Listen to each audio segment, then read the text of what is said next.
Critical Mountain Pictures presents the Forex video training series, Black Belt, 5th degree, choosing a Forex broker. Now that you've graduated from the prestigious criticalman.com School of College, you're probably itching to start your Pippin adventures. But before you set off on your journey, you'll need one more thing, an actual account with a broker. Of course, we want you to work with the best, so we've decided to come up with this section to help you choose the best Forex broker there is. We'll begin by revisiting the pages of history to find out how brokers came to life. Retail Forex trading. In fact, Forex junkies probably wouldn't exist if not the birth of online Forex brokers. You see, back in the 90s, it was much more difficult to participate in the Forex market because of higher transaction costs. At the time, governments were like strict parents keeping a watchful eye on exchanges, restricting their activities. After time, the CFTC decided that enough is enough. They passed a couple of bills, namely the Commodity Exchange Act and the Commodity Futures Modernization Act, and opened the doors for online Forex brokers. Since almost everyone had access to the World Wide Web, opening an account with a Forex broker was simple and convenient. Various Forex brokers started popping up here and there, eager to take advantage of the booming Forex industry. By now, there are many choices out there, if a little tougher to distinguish between the good brokers and the evil ones. We're not kidding about the evil ones, which are also known as bucket shops, and we'll delve into that a little later. Some of the different types of brokers. The first step in choosing a broker is finding out which choices are. You don't just want to walk into a restaurant knowing what to order right away, do you? Not unless you're a frequent customer there, of course. More often than not, you check out their menu to see what they have to offer. There are two main types of brokers: dealing desk, DD, and no dealing desk, NDD. Brokers are also called market makers, while no dealing desk can be further divided and subdivided into straight-through processing, STP, and electronic communication network plus straight-through processing, ECN plus STP. What is a dealing desk broker, aka a market maker? Forex brokers that operate through dealing desk brokers make money through spreads and by trading against their clients. Also called market makers, dealing desks literally create a market and artificial Forex exchange rates for their clients. While you may think that there is a conflict of interest, there really isn't. Market makers provide both a sell and a buy quote, which implies they are indifferent to the decision of the trader. Since market makers control prices, it also follows that there is very little risk for them to set fixed spreads. You'll understand why they do this a little bit later. Also, so clients of the dealing desk brokers do not see the real interbank market rates. Don't be scared though. The competition among brokers is so stiff that the rates offered by dealing desk brokers are close, if not the same, to the interbank rate. Trading using a dealing desk broker basically works this way. Let's say you place a buy order for $1 for 100,000 units with your dealing desk broker. To fill you, your broker will first try to find a matching sell order from its clients or pass your trades to its liquidity provider, i.e. a sizable entity that readily buys or sells a financial asset. By doing this, they minimize the risk and they earn a spread without taking the opposite side of your trade. However, in the event there are no matching opportunities or orders, they will have to take the opposite side. Take note that different brokers have different risk management policies, so check with your broker regarding this. What is a no dealing desk? As the name suggests, no dealing desk brokers do not pass their clients' orders through a dealing desk. This means that they do not take the other side of their client's trade, as they simply link two parties together. NDDs are like bridge builders. They build a structure over an otherwise impassable or hard-to-pass terrain connected to areas. NDDs can either charge a very small commission for trading or just put a markup by increasing the spread slightly. The dealing desk brokers can either be STP or STP plus ECN. What is an STP broker? Some brokers claim that they are true ECN brokers, but in reality, they merely have a straight-through processing system. Forex brokers that have an STP system route the orders to their clients directly to the liquidity providers who have access to the interbank market. NDD STP brokers usually have many liquidity providers, with each provider quoting its own bid and ask price. Let's say your NDD STP broker has different liquidity providers. In their system, they will see 3 different pairs of bid and ask quotes. Their system then sorts these bid and ask quotes from best to worst. In this case, the best price of the bid side is 1.300. You want to sell high. And the best price on the ask side is 1.3001. You want to buy low. The bid ask is now 1.300 versus 1.3001. Will this be the quote that you'll see on your platform? Of course not. Your broker isn't running a charity. Your broker didn't go through all that trouble just to get you those quotes for free. To them for their trouble, your broker adds a small, usually fixed markup. If their policy is to add a 1 pip markup, the quote you will see on your platform would be 1.2999 versus 1.3002. You'll see a 3 pip spread.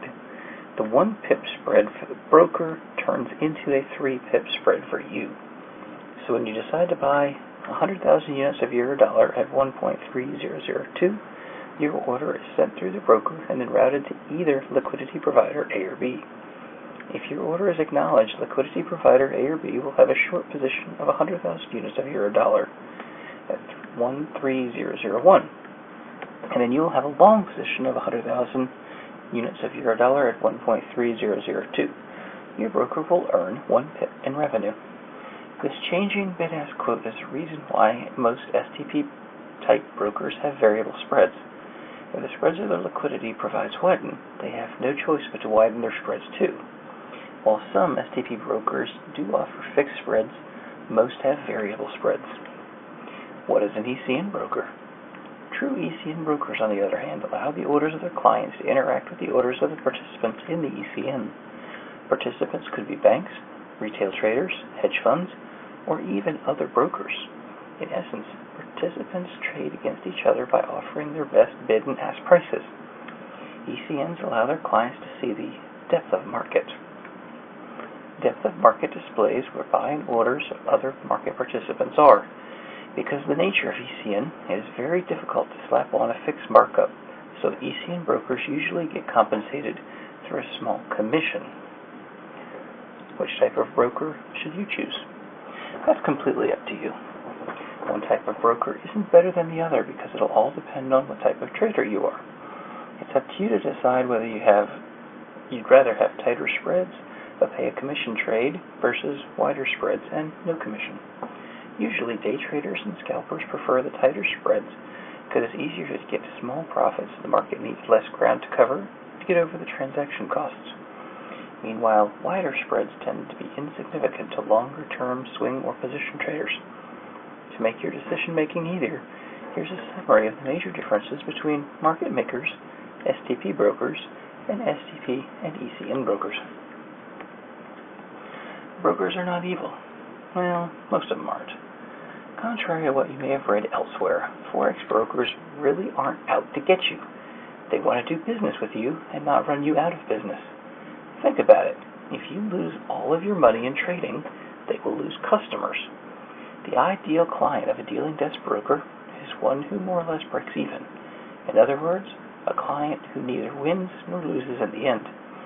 That way, the broker earns money in the client's transactions, but at the same time, the client stays in the game by not blowing out his or her account.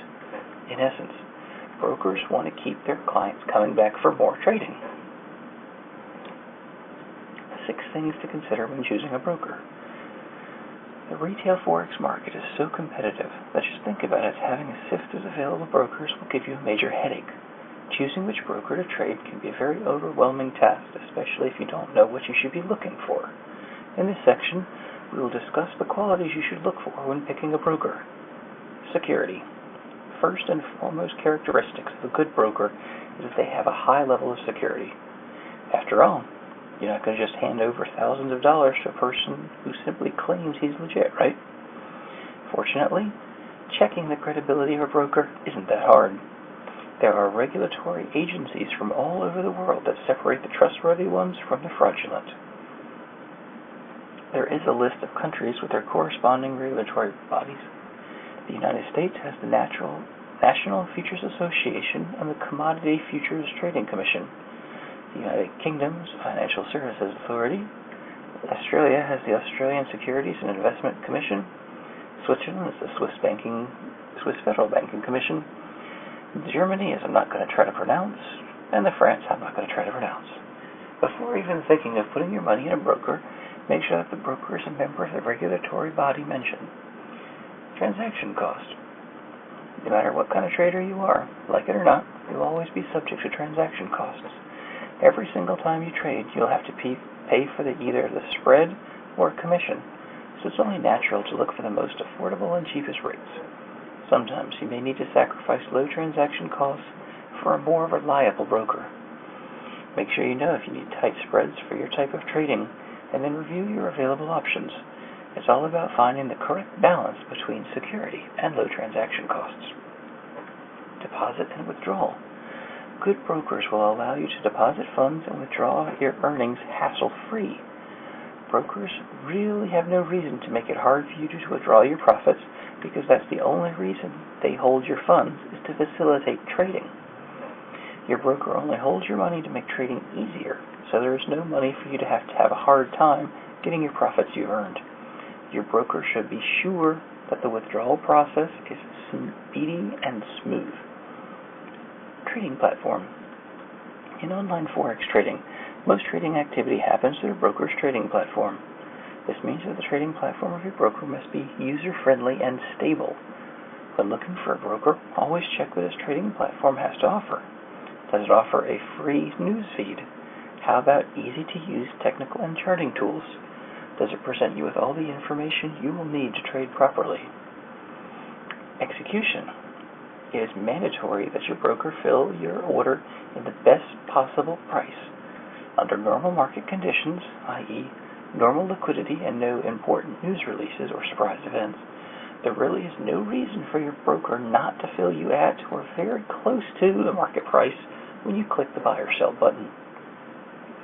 For example, assuming you have a stable internet connection, if you click buy euro-dollar for 1.3000, you should get filled at that price or within micropips of it. The speed at which your orders get filled is very important, especially if you're a scalper. A few pip difference in price can make it that much harder for you to win that trade. Customer service. Brokers aren't perfect, and therefore you must pick a broker that you can easily contact when a problem arises. The competence of brokers when dealing with the account or technical support issues is just as important as the performance on executing trades. Brokers may be kind of helpful during the account opening process, but have terrible after-sales support. Defend yourself. While you may feel like a dwarf among big bad brokers, it doesn't mean that you have to take their abuse. If you are disheartened because it seems like the brokers have all the advantage, rest assured there are a few simple measures to help even the odds. Compare price feeds. Imagine a horse with blinders.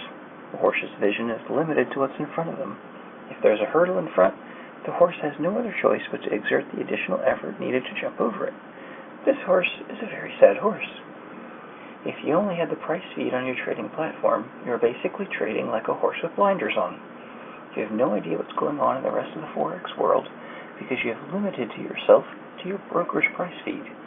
If your broker chooses to widen spreads, manipulate rates, and run your stops, you have no way of knowing if the move resembled the general market. You do not want to be a sad horse. Because you are a smart trader, you want to have the most complete view of the market as possible.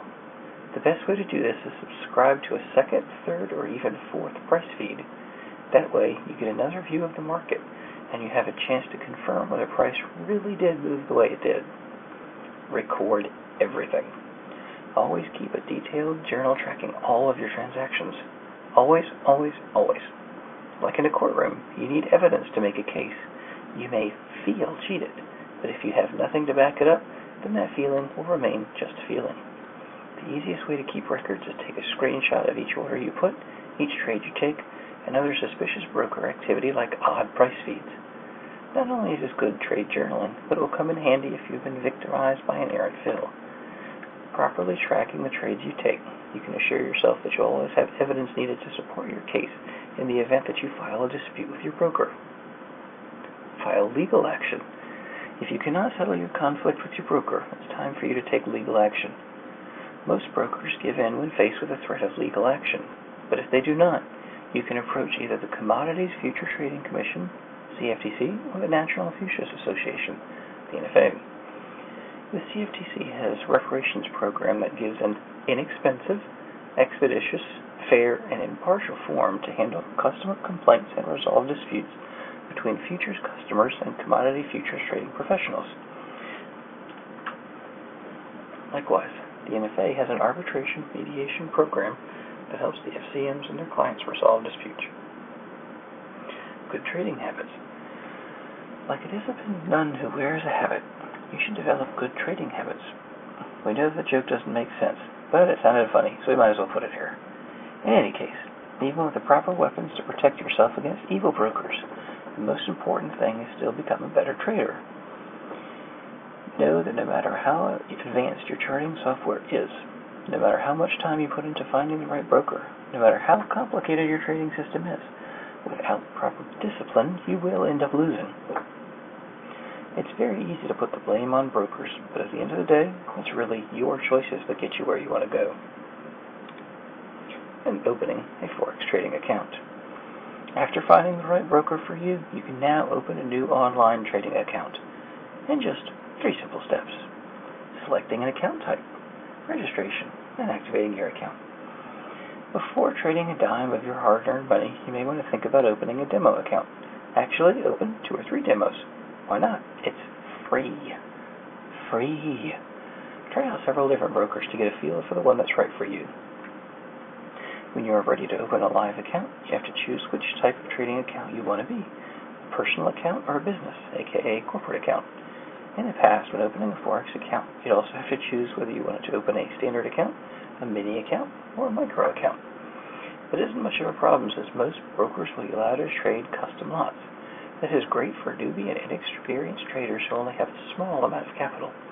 This provides you great flexibility, and you won't have to trade bigger than what you're comfortable with. Also, always remember, read the fine print. Big print giveth, small print taketh away. Some brokers have a managed account option in their application forms. If you want the broker to trade the account for you, you can pick this. But this is what you really want? After all, you just spent all that time watching these videos just to have someone else trade for you? Besides, opening a managed account requires a pretty big minimum deposit, normally $25,000 or higher. Also, the manager will take a cut out of any profits. Lastly, make sure you open a Forex spot account, not a forwards or futures account. The registration. You'll have to submit paperwork in order to open an account, and the forms will vary from broker to broker.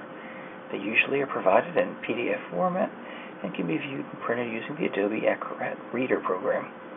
Also, make sure you know all the accepted costs, like how much your bank charges for a wire transfer. You'd be surprised how much these actually cost, because it may take up a significant portion of your trading capital. Account activation.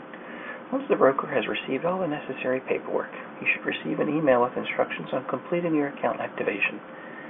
After these steps have been completed, you will receive a final email with your username, password, and instructions on how to fund your account.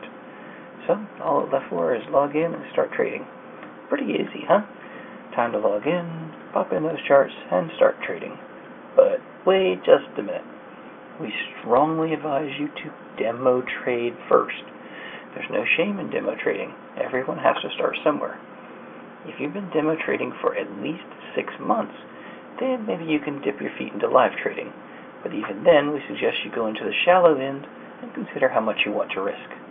Trading live is a bit different beast altogether. It's like the difference between sparring against your kid brother or sister and fighting Manny Pacquiao. No matter how successful you were in the demo account, nothing can place the feeling of having real money on the line.